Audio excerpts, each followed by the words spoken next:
Pas nonton film Hollywood, pernah nggak kamu bertanya-tanya, kok penjahatnya selalu Rusia? Kok mata-matanya selalu cewek seksi dari Rusia yang ngewek sama protagonis cowok Amrik?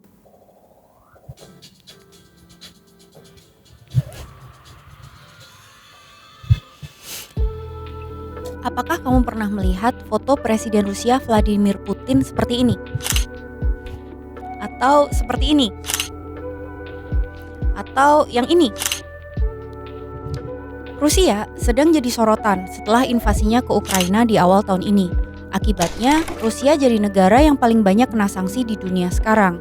Putin makin sering muncul di meme dan diolok-olok. Sebenarnya, Rusia sebagai bangsa sudah terlalu sering digambarkan jahat, terutama oleh Hollywood karena faktor Perang Dingin dan warisannya. Perang Dingin dimulai tahun 1947, tepat setelah Perang Dunia Kedua, dan berakhir di tahun 1991 setelah tembok Berlin runtuh. Kebencian blok barat yang dipimpin Amerika kepada blok timur melahirkan imaji-imaji yang penuh kecurigaan kepada apapun yang berbau Uni Soviet. Negara itu digambarkan sebagai tempat yang dingin, banyak orang miskin, dan tidak merdeka. Hal ini juga warisan dari Red Scare, kampanye propaganda barat untuk menakut-nakuti warga akan bahaya laten komunisme, sosialisme, anarkisme, dan apapun yang berbau kiri. Gelombang Red Scare muncul setelah revolusi Bolshevik tahun 1917 yang menumbangkan dinasti Romanov di Rusia dan mendirikan Uni Soviet. Gelombang-gelombang berikutnya muncul selama Perang Dunia Kedua dan bertahun-tahun setelahnya.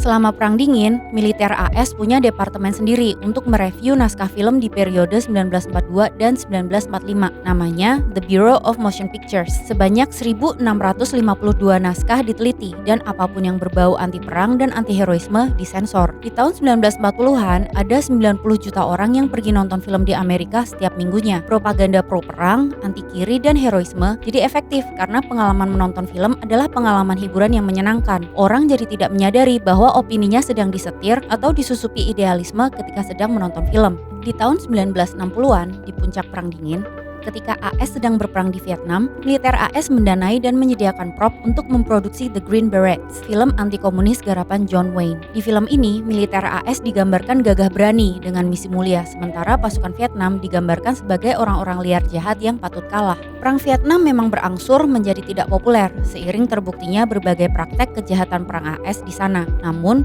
warisan Red Scare di Hollywood tetap abadi. Salah satunya dengan trop karakter villain Rusia yang masih ada sampai sekarang. Gambaran umum tentang villain Rusia di film-film Hollywood antara lain mata-mata jahat atau gangster sadis. Kalau perempuan ya jahat, sadis, dan seksi luar biasa. Jadi pilihannya antara siap ngebunuh atau siap ngentot. Trop mata-mata Rusia jahat adalah warisan Perang Dingin dan tahun-tahun setelahnya. Kecurigaan bahwa Your Next Door Neighbor adalah mata-mata Rusia sangat tinggi di Amerika pada waktu itu. Film Marvel Black Widow yang dirilis tahun 2018 menceritakan sekelompok mata-mata Rusia yang pura-pura jadi keluarga kulit putih baik-baik di Ohio, Amerika Serikat di tahun 1995. Protagonis utamanya, Natasha Romanoff, membelot dari tugas-tugas kenegaraannya dan harus melawan agen-agen rahasia kejam untuk kemudian bergabung menjadi seorang Marvel yang pro-Amerika. Trop gangster jahat adalah warisan bubarnya pemerintahan komunis Uni Soviet 1991. Saat itu Rusia dikuasai bandit dan oligarki, yang melahirkan salah satunya Putin.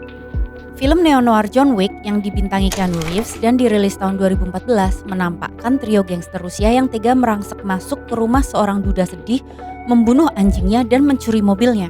Kok bisa jahat sama Keanu Reeves? Sedangkan penjahat Rusia perempuan seksi banyak banget dihadirkan di film-film James Bond. Di film The Spy Who Loved Me, mata-mata Rusia Anya Amasova yang kejam dan berdarah dingin akhirnya nggak jadi bunuh James Bond karena terlanjur jatuh cinta. Film berakhir dengan James Bond dan Anya bermesraan sementara kapal perang Atlantis tenggelam. Sementara di Golden Eye kita dikasih Xenia Onatop, seorang agen rahasia Rusia yang gak ragu-ragu ngebunuh musuhnya sambil ngewek. Ada yang ditusuk pakai gunting pas lagi enak-enak, ada yang dicekik pakai paha.